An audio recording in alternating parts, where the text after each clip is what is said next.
No End House is one of the scariest creepypasta stories because it starts very simple and slowly becomes pure nightmare.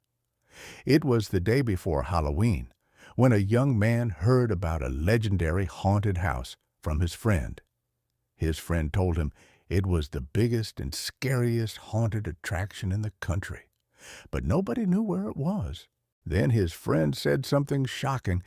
He had actually found it. The rules sounded easy. Pay $20, walk through 9 rooms, and if you reach the final room, you win $500. But the creepy part was that nobody had ever completed it. People always quit or ran away. That's why it was called No End House. The friend warned him seriously. He said the house was unnatural, and it wasn't just normal horror. But the young man didn't believe him. The prize money sounded too good.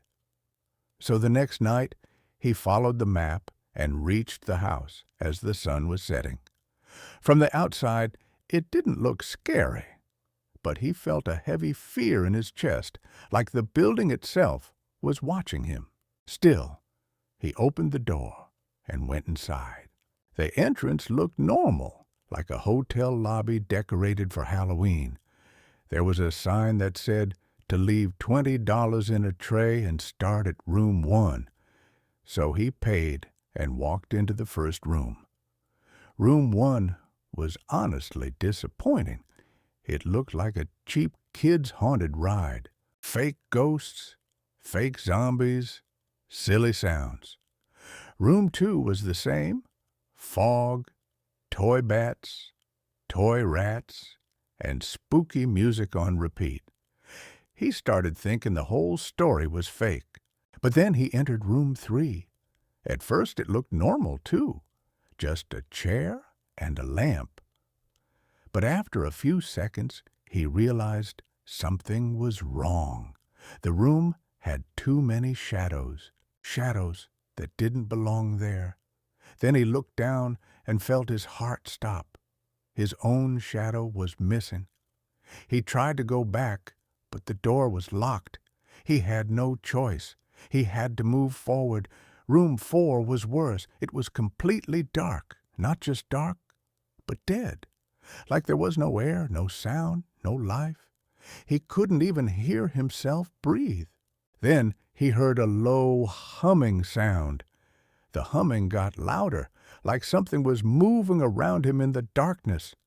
He panicked and ran until he found the next door. Room 5 was shocking. It looked like a huge forest inside a room. Trees, bushes, and nature sounds. But soon he felt insects landing on his skin, crawling on his arms, legs, even his face. The worst part was he couldn't see any bugs. He could only feel them biting him. He crawled around in fear, feeling trapped.